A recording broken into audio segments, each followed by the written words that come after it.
I was doing grocery shopping one day. This little boy spotted me, chased me down the aisle, and scanned me from head to toe. I knew too well what this was about. I tried to ignore him and pretended like I was indecisive about my cereal choice, and meanwhile, bracing myself for impact. Aren't you too old for a stroller? Very judgmental from someone who had just graduated from a stroller.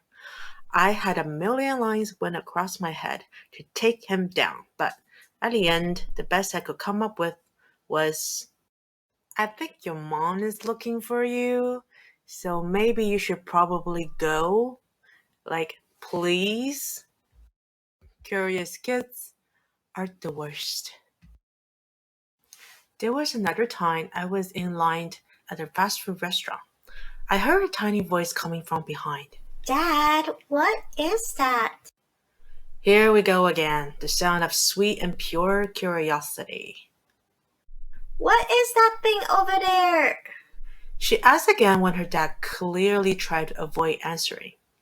Ideally, I should be the one who turned to her and explained for myself, but this was one of my low self esteem days.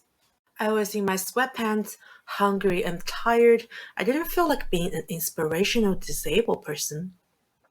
So once again, I pretended like I didn't hear it. Dad! Dad! Hello? This was one of the kids that would put anything in her mouth to explore the world. It's a wheelchair. What's a wheelchair? It's a chair with wheels. Then it came the inevitable. Why is she in a wheelchair? Not sure who was more embarrassed, me or her dad. Next. I'm a little traumatized right now, so don't judge me if I have to order a lot of comfort food. The worst of all this experience was when there was only one of me and so many of them. I once joined my local YMCA to use their pool. In order to accommodate me, the facility got a portable lift to help me get in and out of water. With the help of gravity, getting into the water was easy. I could do it myself. But coming out of the water had always made me a local attraction. First, I had to flag down the lifeguard. They would then push this half-ton machine from the corner of the pool to where I was. By the time the lift arrived at the edge of the pool, a few little ones had already congregated around it. Wow, what is this thing over here? Yo, can I ride it next, please? When my wheelchair was brought beside the lift, the mystery was solved.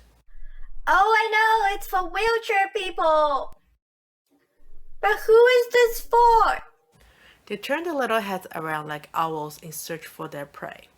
When the lift seat was finally submerged into the water, I reluctantly took my seat and surrendered it all. At this point, I had the attention of almost everybody, especially the adults that have the curiosity of a child. It was my most vulnerable moment when I sat there soaking wet and exposing all my beefy insecurities. So this concludes the first episode of The Drama That Is My Life.